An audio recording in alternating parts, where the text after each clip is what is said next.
శుభమస్తు. నేను మీ కాకునూరి. కార్తీక మాసం అంటే దీపాల మాసం అంటారు. ఎందుకు? ఒక పాత సినిమా కూడా ఉందండోయ్! 'కార్తీక దీపం' అనే పేరిట. ఆకాశాన ఆ దేవతలు దీపాలుంచారు. అవి మనం నక్షత్రాలుగా చూస్తున్నాం. ఆకాశంలో ఉండే ఆ దేవతలు భూమి మీద మనం వెలిగించే ఈ దీపాలు చూచి, ఇక్కడ ఏ దేవతలున్నారో దీపాలు వెలిగించారు కదా! అని వారు అనుకుంటారు. వారి ఆశీర్వచనాలు కార్తీక మాసంలో దీపం వెలిగించిన వారికి తప్పక లభిస్తాయి. కార్తీక మాసంలో దీపం వెలిగించే సమయాలు ఏవైనా ఉన్నాయా? ఎప్పుడు వెలిగించాలి? సూర్యోదయం, సూర్యాస్తమయం ఈ రెండింటికి సంధికాలాలు అని పేరు.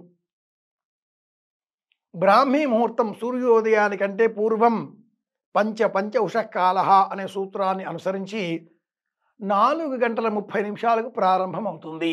4:30 నుంచి 5:30 ఈ మధ్య సమయంలో బ్రాహ్మీ ముహూర్తం. 5:30 నుంచి 6:10, 6:20 ఈ మధ్య కాలంలో అరుణోదయ కాలం అని పేరు. బ్రాహ్మీ ముహూర్తం 4:30 to 5:30 AM. ఆ సమయంలో దీపాలు వెలిగించాలి. ఒక వేదిక, ఆ వేదిక మీద 32 దీపాలు ప్రాచీనులు వెలిగించేటటువంటి వారు.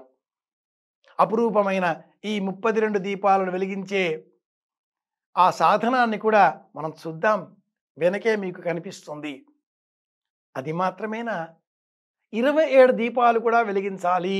నక్షత్ర దీపాలు. అలాగే సాయంత్రం వేళన సూర్యాస్తమయం కాకంటే పూర్వమే దీపాలు వెలిగించాలి. 48 నిమిషాలు ఇంకా ఉంది అనగానే తులసి కోట వద్ద దీపాలు వెలిగించాలి. 30 దీపాల కట్ట, అలాంటి కట్టలు 12 చేసి సంవత్సర దీపాల కట్ట, అలాంటి కట్టలు 100 తయారు చేసి 1,00,000 దీపాలు, 1,00,00,000 దీపాలు, ఇలా అసంఖ్యాకంగా ఒకే చోట దీపాలు వెలిగించి 360 దీపాల వత్తి, ఇలా దేవుడు కూడా భయపడే విధంగా దీపాలు వెలిగిస్తున్నారు. ఇలా వెలిగించడం శాస్త్రీయం కాదు. దీపాలు విడివిడిగా ఉండాలి. 30 దీపాలు ఒకే వత్తిగా చేసి దీపం వెలిగిస్తే అది ఒకే దీపం అవుతుంది. 30 దీపాల కిందికి రాదు. 360 దీపాలను కూడా అలా వెలిగిస్తే ఒకే దీపం అవుతుంది. 360 దీపాలు కాదు.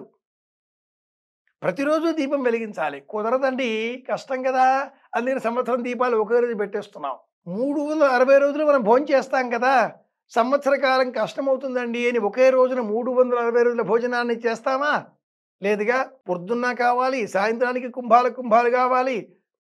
ఇది ఎలాగో దీపం వెలిగించడం కూడా అలాగే విడివిడిగా వెలిగించాలి. ఉదయం, సాయంత్రం ఇవి దీపాలు వెలిగించవలసిన సమయాలు. తెలుసుకుందాం, పాటిద్దాం, మళ్ళీ కలుసుకుందాం. నేను మీ కాకునూరి సూర్యనారాయణమూర్తి. శుభమస్తు.